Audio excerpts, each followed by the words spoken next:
So, if you're a fan of science fiction, I'm sure you've heard of the movie Dune. And Dune features a very unique creature in the form of the giant sandworm. Matter of fact, there's a trailer for the new Dune movie out there right now where Paul Atreides rides the mighty sandworm. Some people, at least partially, believe that there may be a killer worm in the deserts of Mongolia. And they've even used similar ways to lure it to the surface as what's featured in the Dune movie. Kind of, I think, reaching there when they use those particular tactics. But, is there a killer worm in the deserts of Mongolia?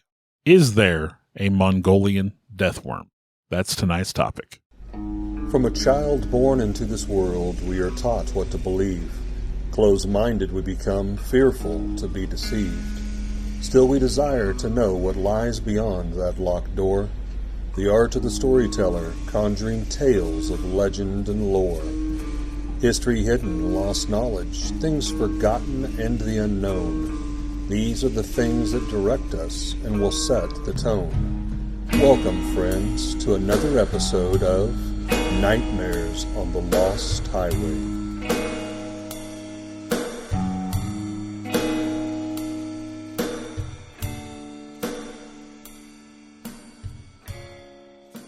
My buddy Bill here suggested the Mongolian Death Worm as a topic, and while I was familiar with the reference, mostly from just the last 50 years of giant worm-like creatures, I wasn't so much up to par with the Mongolian Death Worm version.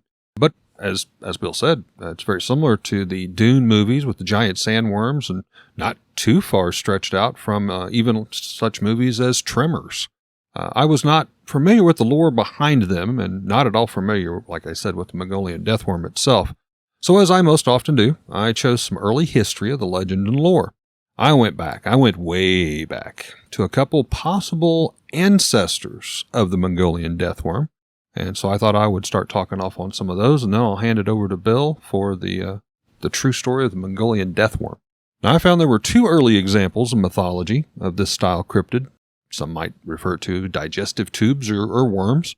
One is called the Indus worm, and the other is called a scoliex. Now, first off, I wanted to get a good definition in front of us all to clarify the topic for this evening. So here's what I found on the description of a cryptid worm-like creature. First off, it has a soft body. It is limbless, has no arms, legs. It is an invertebrate, and it lives at least partially below ground or part-time underground. Travels by crawling or sometimes swimming, as the case may be, because some do swim in the water, and it poses a threat to humans.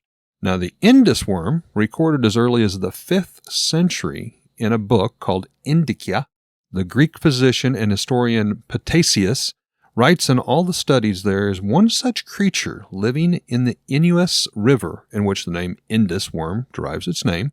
It looks much like a larva caterpillar that could be found in palm trees, but it was on a much, much larger scale. He described that as a white maggot-looking creature that had the girth of about a 10-year-old child could barely wrap their arms around this behemoth and embrace it. That sounds terrible. I actually had a little blurb here. Now, it's like, obviously, things back in the 5th century was a little bit different than today's time frame, but in the writings especially, but literally WTH. Who uses a 10-year-old child to use that as a unit of measure for a giant white maggot cryptid? Oh, okay. This may be slightly off topic, but it reminded me of something I read the other day where they were talking about how to measure a mile and how many feet are in a mile. Mm-hmm. And then there was a person from, the UK that responded by, well, if you need to know how many, meters in a kilometer, you just take that times 1,000 because our system wasn't designed by a drunk man rolling dice to figure out values. Yeah, I've seen a lot of different articles that use different things to measure.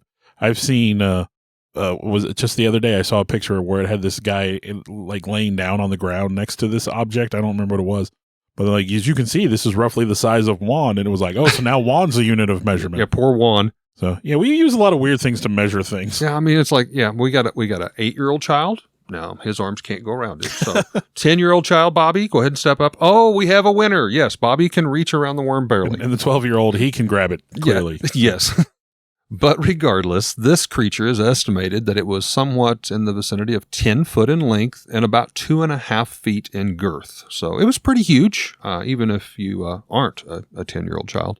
Now, Paisius, the 5th century writer where we gain this information from, does give reference to yet another worm, even older, a giant worm cryptid from Greek mythology. Now, this one is a little bit different. It has 2 large upper teeth and 2 large bottom teeth, and it only comes out at night as a nocturnal predator. Now, the depictions and drawings and sketches of this, it was, if you could imagine a rat's mouth, with the 2 big front and bottom teeth, or maybe a rabbit. It didn't have any rows of teeth or anything, just these 4 giant teeth, 2 on the top, 2 on the bottom, that kind of worked as a guillotine kind of mechanism to chop up its victims as it hunted those at night. So that's pretty scary. It was called a scoliex. Now this creature was even larger, up to 10 times larger than the previous one. So we're talking, easily 30, 40, 50 feet, and it was described as having these giant rabbit or rat-like teeth.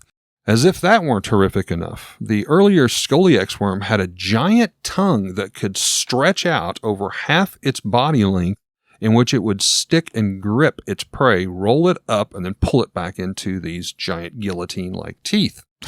Then, this tongue, by curling around things, one story was written that this giant snake, the scoliex worm, it swam, and it showed almost like a crocodile or alligator or a large snake. It would surface, you could see it coming, but it showed a horse that was drinking. Now, this thing was big enough that it came up near the bank, wrapped its tongue around the horse, drug said horse across the sands and the pebbles and out into the water where it devoured it. So is a giant worm of some kind going to feature in a D&D adventure in the near future? I think it has to, especially after reading this. Now, this particular worm, it's a little picky about what it eats. It refuses to eat any entrails, whether that be human or horse. So it would eat the entire carcass, apparently even the bones, but then it would come up on the bank and vomit up the guts and intestines of whatever it ate. And therefore, it was just almost like mocking people. Like, you wondered what happened to your horse. Well, yeah, here's a little hint. Wonder what happened to your horse? Right here it is. Now, it's reported by some stories passed down, the worm's trail could be found on land, slithering into the water. It would leave these drag marks, like what I had described with the horse. Now, these troughs, or whatever you want to call them, where this massive creature would crawl, that's very typical to what you would find, like in Louisiana with the crocs, alligators, boa constrictors, anything like that would kind of travel a certain path over and over would create these slides, obviously just crushing the vegetation and everything that was beneath them. A few more odd twerks with this massive worm killer is that there are several documentations where these creatures could be and had been caught. A goat possibly might be staked out with a giant hook tied onto its body. The worm would come up on shore and wrap its tongue around the goat, getting caught on the hook, and then hunters would return the next morning to have this now giant worm killer staked in place of the goat. Poor goat didn't make it, of course. And they would harvest this giant worm or snake. Now, not to eat the flesh, not to eat the meat or anything like that. They found that as the body started to decompose, the stomach lining, is what it was described as, was a yellow putrid jelly-like material. This is what they would harvest. This was extremely flammable, apparently, and it also had kind of an acidic property to it. They also found that, especially with the Greek, that this could have been the connection with what is known as Greek fire, that sailing ships and stuff would then use. And actually there were sketches, and there has been documented the very earliest form of flame-throwing devices, which were mounted to the ships that would eject some strange, unknown Greek fire with the flame and burn down especially the sails and ships of other ones that were trying to invade or pirate. As if Greek fire wasn't bad enough, you find out that you're being hosed down with worm guts. Worm guts. Yes. Decaying worm guts.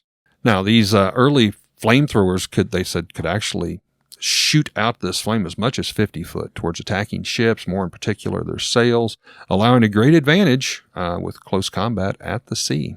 Flash forward about 300 years later, and after the accounts of Ptolemy, another famous Greek philosopher by the name of Ptolemy, recorded a slightly different version of the similar makeup. The outstretching tongue seems to have disappeared. However, possibly an exaggerated larger size could be described. And this creature takes us to the Mongolian Death Worm. So, Bill, take it away. Well, I don't think the Mongolian Death Worm is quite the giant worm, but it's definitely a dangerous worm. Now, the creature is also known as the large intestine worm. That comes from the name that the locals use for it. The creature is alleged to exist in the Gobi Desert, which is a vast region that spans a territory of over 500,000 square miles of rough terrain. Tales of the Mongolian Death Worm first came to Western attention as a result of Roy Chapman Andrews' 1926 book entitled On the Trail of Ancient Man. And in the book, he described secondhand tales of the monster that he had heard at a gathering of Mongolian officials. And now, in his own words, none of those present had ever seen the creature, but they all firmly believed in its existence and described it minutely. Now, in his book, Andrews cites Mongolian Prime Minister Demdinbazar, who in 1922 described the worm, quote, "It is shaped like a sausage, about 2 feet long, has no head nor legs, and it is so poisonous that merely to touch it means instant death. It lives in the most desolate parts of the Gobi Desert." So already you can see that the worm has a reputation for being fatal. Even just touching the worm is supposed to be deadly. So obviously it's secreting an acid, a poison, both something. Yeah. So in 1932, Andrews again published information about the death worm, this time in a book called The New Conquest of Central Asia, where he added it is reported to live in the most arid, sandy regions of the western Gobi. So it's all over the Gobi Desert apparently, but only, in the most remote regions where people can't find it. But some people that found it may have touched it and didn't get to report that they found it. So in the 30s, a Russian scientist by the name of Ady Simukov, he wrote in his travel diary, and I'm going to quote again here, "The worms are common animals in the Saksal and Suj Gobi. The animal usually comes to the surface when it is raining or when the ground is wet. It wraps its entire body around the animal when eating and swallows it whole after choking. It is believed that if you meet this worm in the desert, you will not survive. The worm spreads its cyanic toxin in a circular way, and soon any animals and people around him lose consciousness for a moment and fall. The worm comes to the surface during its reproductive period and is very dangerous if encountered during this time. Normally it is light in color, and when angry it turns red and emits millions of drops of toxins from its mouth. The poison is like cyanic acid." So here you have this venom-spewing, angry worm. And in addition to changing color when it's angry to red, and some people have even said sometimes blue, those stories have popped up. But when it gets really angry, some stories say that it will scream like roaring thunder and then explode if it gets angry enough. That's definitely a D&D character. Yeah, spreading its toxins throughout the air. Now, allegedly, a Russian expedition uncovered a dead specimen in 1972, but this specimen has since disappeared and is rumored to be hidden inside the basement of a Russian museum. Now, in 1990 and 1992, cryptozoologist Ivan Makurl led several groups of companions into the Gobi Desert in search for the worm. Now, he is the guy I referenced earlier, where inspired by the book Dune by Frank Herbert, in which, of course, you have the giant fictional sandworms that can be brought to the surface by rhythmic thumping, a device they call a thumper in the book, and I believe it will feature in the next movie. McCurl and his group constructed a motor-driven thumper, which is a device that would just rhythmically pound on the sand. Send that almost like a heartbeat, a pulse. And they even use small explosions to create vibrations, trying to attract the worm. Well, I'm sitting here thinking, and I hadn't put it together until just right now, but we have a similar creature in the Star Wars, like the Mandalorian. There's a giant worm in the desert that they go and hunt like in season 2. So this thing has been plagiarized to heck. In 2005, a zoological journalist, Richard Freeman of the Center for Fortean Zoology, so that's a cool job, he mounted an expedition to hunt for the death worm, but he also came up empty-handed. Now, his conclusion was that the tales of the worm's powers had to be exaggerated, to say the least, and that reported sightings had likely involved other known creatures. So he wasn't sure that the death worm existed at all. Now, British biologist Carl Schucker wrote in his 2002 book, entitled The Unexplained, An Illustrated Guide to the World's Paranormal Mysteries, and I'm going to quote here, "One of the world's most sensational creatures may be concealed amid the sands of the southern Gobi Desert. It is said to resemble a large fat worm up to 3 feet long and dark red in color with spike-like projections at both ends. It spends much of its time hidden beneath the desert sands, but whenever one is spotted lying, it is scrupulously avoided by the locals. So again, if you see a death worm, Well, you don't go mentioned near it. these bright red, orange colors. I mean, we've been taught from school that, and especially in the jungle settings, those dart frogs with the fluorescent colors. And, when you see something in the wild like that has colors like that of a peacock, don't touch it. Don't go near it. That's interesting. Even though I've said a couple times now that it's like about 3 feet long, some stories talk of a creature that is up to 7 feet long, possibly even 20 feet long. So again, stories vary. But, if it's not a real creature, then, Why mythology around. So Freeman also talked later about a trip to Mongolia in 2005. To quote again, "The worm certainly exists. When we talked to people during our trip to Mongolia, they were all quite certain of that. They didn't believe it could spit electricity, but they did believe it was venomous. They're afraid of it. I think it's a reptile. It's either an unknown species of worm lizard, which is related to snakes, or an unknown species of sand boa. Nobody thinks of it as a mythical creature in Mongolia, but a real living animal." Now here, he's saying there's a real creature, maybe a type of sand boa, maybe something else. Now, I did reference there, he talked about a spitting electricity. That is another attack form that is given to the Mongolian death worm. It can emit electrical aura and paralyze you through the sand. Wow. And drop you to make you easier prey. So we have a worm that breathes lightning. Yeah. That No, sounds it's- dragon-like. Yeah. So reality television series Destination Truth conducted an expedition from 2006 to 2007. They turned up empty-handed. A New Zealand television entertainment reporter named David Ferrier of TV3 News took part in an expedition in 2009. They didn't find anything. But he conducted several interviews with locals who had claimed to have seen the worm. And he mentioned on his website that sightings really peaked in the 1950s. Now, we've talked a lot about the worm. I'm going to kind of summarize what we got here to say, this is the monster we're talking about. The monster, the worm, the Mongolian death worm, is said to travel under the sand, creating waves in the surface of the sand as it goes, which allow you to detect it, which is, again, just straight out of Dune. It is claimed that the beast hibernates for 10 months out of the year, emerging only during June or July. And even then, of course, it prefers to come to the surface when it's raining and the ground is wet. Locals refer to the creature as the Olgoi Korkoi, which is where we get the name large intestine worm. So I guess the original color of the creature is, they say it looks like a cow's intestine. So it's probably like a pinkish color. Pinky red, yeah. And then when it gets angered, it turns red. It has several ways that it can kill, including a couple that are at a distance. It can spit a stream of corrosive venom, is lethal to any living creature that it touches, and is said to be corrosive enough to corrode metal. And it does this by raising the top half of its body out of the ground, expanding until it looks like it might explode, as I talked about earlier, and then releasing the venom all over its intended target. Or, like we said a moment ago, it can electrocute its victim. Now, it primarily lives and burrows underground. In addition to humans, the creature will prey upon camels, and legends state that the worm will lay its eggs inside of the animal's intestines, and they will eventually turn the camel the same shade of red as the worm, with other stories saying that the worm gets its red color from the blood of the camel. So, I'm not sure if that story works both ways, I guess. Due to the harsh conditions of the Gobi Desert, a soft, fleshy creature like a worm would probably not be able to survive. A worm as we understand it. Yes. A worm, as we understand it, would have to have moisture to live, and obviously not in a desert setting. And that is why, like we said earlier, it's possibly an unknown species of worm lizard, which is a lizard that doesn't have any legs, or amphisbaena, which is same, or some sort of snake, which would be better suited to the terrain. Now, in 1983, a specimen of Tartar sand boa was shown to the locals, and some said that the two could be the same animal. Now, a sand boa is not big enough girth-wise. It's not thick enough. It's a slender, it's a snake. It's a boa snake, So like a 3-year-old child could wrap around it easily. Yeah, if we're going to measure it in children, it also doesn't look anything like the typical description of the Mongolian death worm of the coloration, nor does it have spiny protrusions like the death worm is said to have.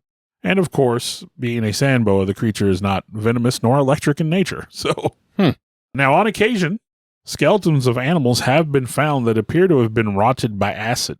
And there is at least one first-hand account that I was able to find of an encounter with the worm, which is a very interesting story.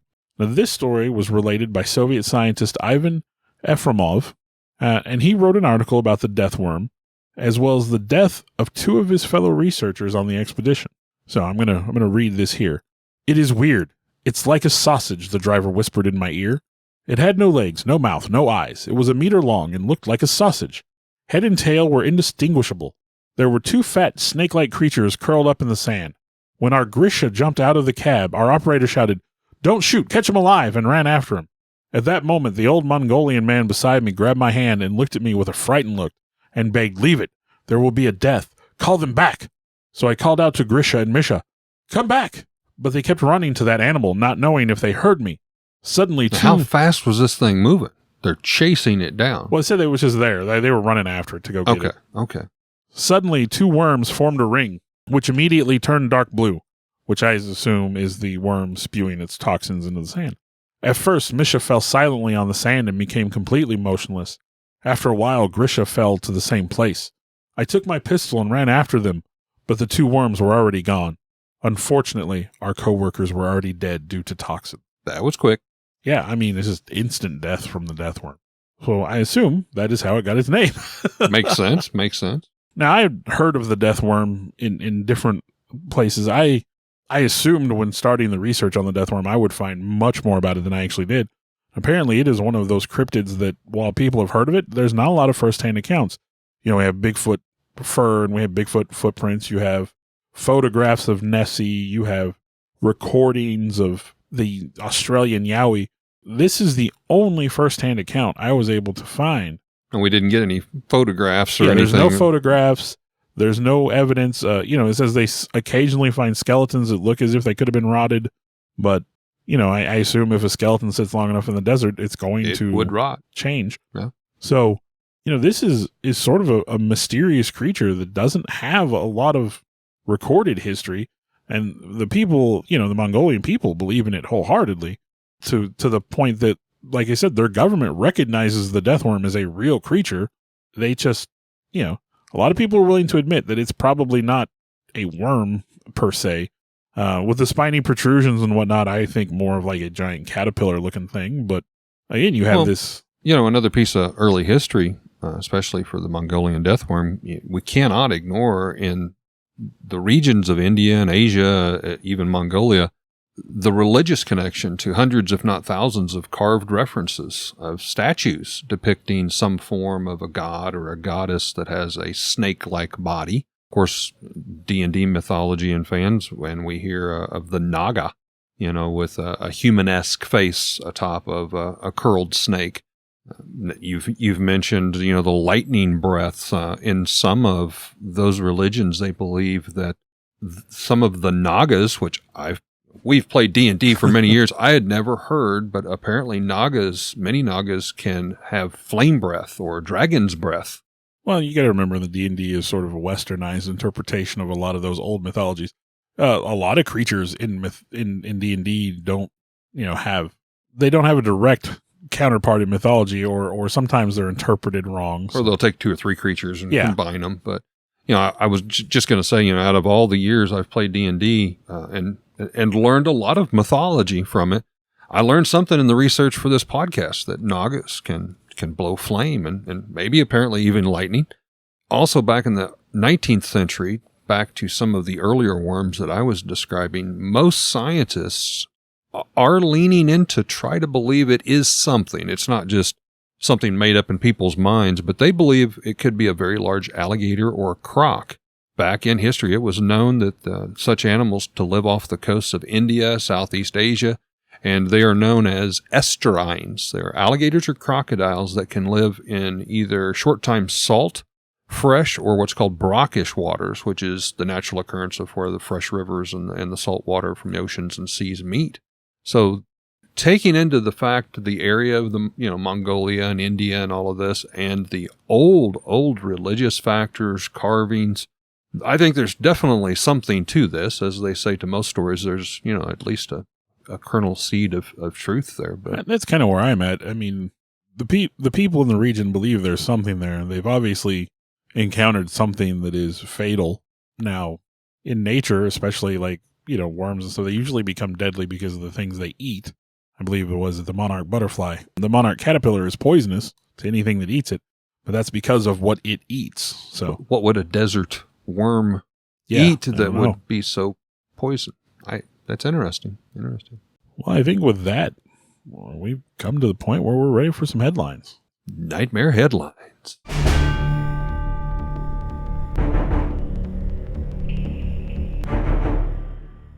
Well, Bill, in full honesty, I was going to talk about the tiny little worms in the Amazon that swim up the male sexual organs. I thought that was a fish. Was it a fish?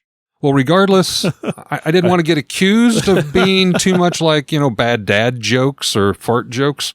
So I changed that subject. We hear about 2 to 3 years ago, here for the first time, of what is called jumping worms here in the United States. Okay, I've never heard of a jumping worm. Really? Okay. Well, these little jumpers are causing big problems, not only for farmers, but honestly, any garden or even your lawn. They can grow as much as 8 inches in length. Now, we're far cry from 30 feet or 10 feet, but, 8-inch worm is it's a good size worm. They're very distinguished by 2 easy ways from the common, more non-aggressive, just we'll call them fishing worms that we have. I'm going to guess that at least one of these ways is that they jump. Bingo! You're listening. Kudos. Obviously, these things jump. Now, not in the same manner you might think, but, like a corked screw that jumps up and springs around, but more so, they just twist and turn so violently that they leap up as high as, an inch, maybe even 2 inches off the ground. And when mating, especially, or in large pod groups, they can form these masses of twisting, turning, crawling with dozens of worms that you might just be out in your yard and see them coming across the yard at you. Okay, so here's the thing. I know you and I have talked about this. I don't know if I've ever referenced it on the podcast. I have this fear of hordes of things, lots of things, ant swarm, things like that. So the mental image of this wiggling mass of worms just pile of makes my skin crawl. Well, I refer back to some of our younger listeners won't remember. There was a TV series put out called Lonesome Dove, Western, many, many years ago. And one of the cowboys crossed the river, and water moccasins in mating season in the river act very similar. Hundreds of them, just a big churning, turning ball. And this poor cowboy, this traumatized me as a child, was riding across. And of course, they begin to just blindly strike. So they bit the horse. The horse is trying to buck this young cowboy off, who's, by the way, he was petrified of water and didn't want to cross the river to begin with. And now we see why. It showed these water moccasins just jumping up and biting the sides of his cheek and his throat. And it was just horrific nightmare stuff. I know you're trying to do your headline. There's an old, I think, 70s movie called Squirm. And I don't know what the motivating factor is. I don't know if it's a chemical thing. I don't know, whatever. But something causes the earthworms to go rabid and attack people, which really doesn't sound like much. But again, at the end of the movie, I remember there just being this huge mass of worms just in this guy's house. And at a certain point, he's trying to go up the stairs to get away from him, and he falls down into them. And when he stands up, he has a beard of worms where the worms have latched onto his face. Yeah, just, really bad 70s horror, I guess. Well, as I said, there was 2 ways you can tell these jumpers from our more innocent version of fishing worms. One is obviously the jumping factor we were talking about, but 2, they have a very distinct, almost pure white ring around their neck region.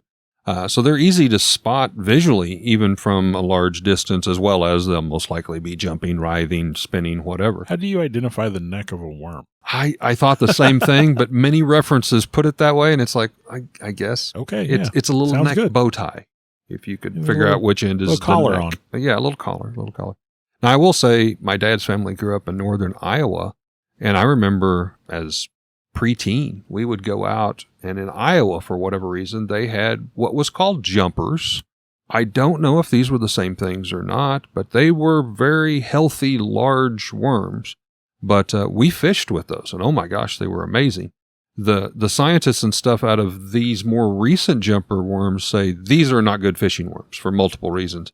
One is that they are so violent and aggressive with the way they twist that you can't even keep them on the hook. they'll drop their tail, they'll, cut themselves in half, and then they're just twirling so much they just tear off the hooks. Unless you want to fish with empty hooks within a matter of moments. So they say, yeah, that's just not a good idea. But, you might ask, well, what's this poor little worm? Even it just jumps and it's wearing a cute little neck collar. Besides that, what did it deserve to get such a bad rap? Well, they're very aggressive. They reproduce very quickly and often kill off the smaller, harmless counterpart, aka the fishing worms. Because of their size, the numbers, and the food it takes to power them with all of their energy, they will eat everything in sight. They feed on the creatures of the soils that are supposed to be there, grubs, caterpillars, all of this type of creatures. And after these jumping worms are done, now they're left with these small curds of dirt, resembled what I would call crumples of chocolate. Well, you've probably seen them, the little worm. I don't know the right name for it. I'm going to say spore, but okay. They if you walk through your lawn or something after it rains and starts to dry, you've probably seen where the common earthworm does the same thing. Right. But these are bigger chunks. Well, it's a bigger worm. Worm. And part of the problem with this is that is horrible soil for growing anything. The water just runs through it. Well, it it's doesn't not absorb fertile it. either. Right. Because they've taken the nutrients out. Exactly. So now you've got this larger quantity of big energetic worms. They've devoured the lawn. They've devoured caterpillars, grubworm, roly-polies, other fishing worms. So now they start to eat the fallen leaves, which is essential to replenish the soil. So they eat all of that. They begin to eat the tiniest of the roots from trees, shrubs, flowers, plants, because they're still growing and they're still multiplying. They will often stunt their own growth, or in gardens, for plants I'm talking about, will stunt the growth of plants, weaken them to a point where they just simply cannot even produce. So you might have these beautiful tomato plants and stuff that they just don't have enough energy and nourishment to produce fruit. So they move on again and now starting to feed, on anything and everything that they can find. And they just turn everything upside down in the natural scheme of life, the wilderness, the soil regions. So what can you do to defend your castle abode from these jumping worms? Or how do you even know if you have them? You swear at them? You can swear at them and they will jump back, smack you upside the face. Now, you can actually take a third of a cup of dried mustard powder and mix it with a gallon of water, shake it up really well, and then just pour that directly on the ground around your flowers or garden. No, it's not going to hurt the plants. It's not going to hurt, anything that they might produce like tomatoes or whatever. But it will leave a white-colored residue on the topsoil for a few days. And as the soil absorbs this mustard seed-tainted water, this mustard powder, within moments, any type of worm beneath that soil will immediately come to the surface. Now, apparently, this mustard coats their skin. It's an irritant, but it doesn't hurt them. But obviously, they want to get out of Dodge, as they say. So they come up and are trying to get out of that. So you'll be able to see if you have any of the large jumping worms that, come up out of there. And if so, what the local garden areas and stuff are telling you to do is just simply have a bag and something to scrape them in, and humane death as possible. Tie the bag shut, throw it in the trash, and move along, and you've protected your yard. So my headline is from the website allthat'sinteresting.com and is dated September 20th, 2022. The title of the article is The Stuff of Nightmares, written by Kalina Fraga. So I found this story kind of interesting. 9-year-old Barnaby Domigan was digging around in his parents' property in Christchurch, New Zealand, when something caught his eye. It was the biggest earthworm he had ever seen. Now, unlike the tiny little worms, the fishing worms, that sometimes wiggle out of the dirt, this one was about 3 meters long. Again, this is New Zealand story, so 3 meters, roughly 9 feet. Going back to measuring with children and differences between the countries, yes.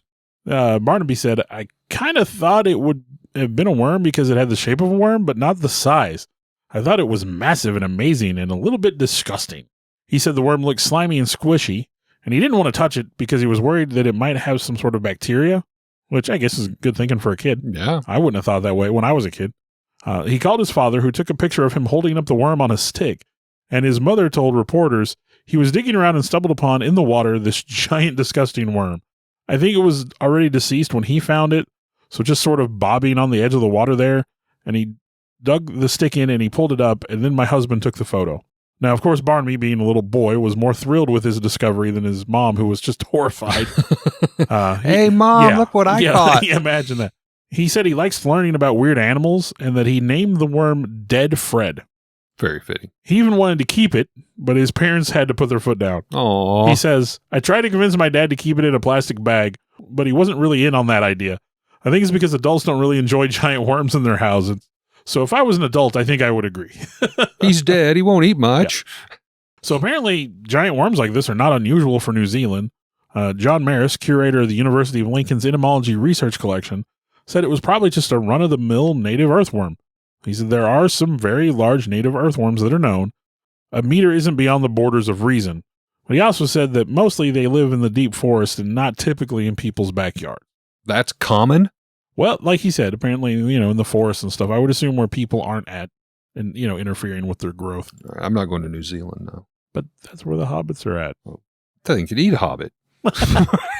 Yeah. I mean, yeah, it's a big worm. They describe Smaug as a great worm. Maybe we've always misunderstood dragons. Oh, the worm. Yes. Yeah. No wings, no appendage. Well, I have some appendages, but no wings. Yeah. Wow. All right. Well, we hope that you have enjoyed yet another installment, this one on the Mongolian Death Worm, here on our podcast that we'd love to share with you folks. Nightmares on the Lost Highway. Thanks so much for listening. Some stories of the death worm talk about a worm as long as 7 feet tall, 7 feet tall. Now, due to the harsh conditions of the Gobi Desert, a soft, fletchy. Fletch. I want to take a time to thank the people that helped bring this all together. Alex Tudor, you can almost call him our producer at this point. Sarah Tudor, who also helps with some of the technical stuff. I want to take a moment to extend thanks to Eric for letting us use his space to record in, kind of our makeshift studio. I, in turn, would like to thank Bill for, one, putting up with me and using this camaraderie to do something we both very much love and enjoy doing, and thank Bill's family for allowing him to spend all the time to work and clean up our recordings and present them in what you hear in the final terms, the final edition, if you will. And I'd like to thank all of you for continuing to listen. I know we've got some loyal followers out there. We do this as a labor of love, but we're happy that there are people that enjoy it hopefully as much as we do. Thank you very much.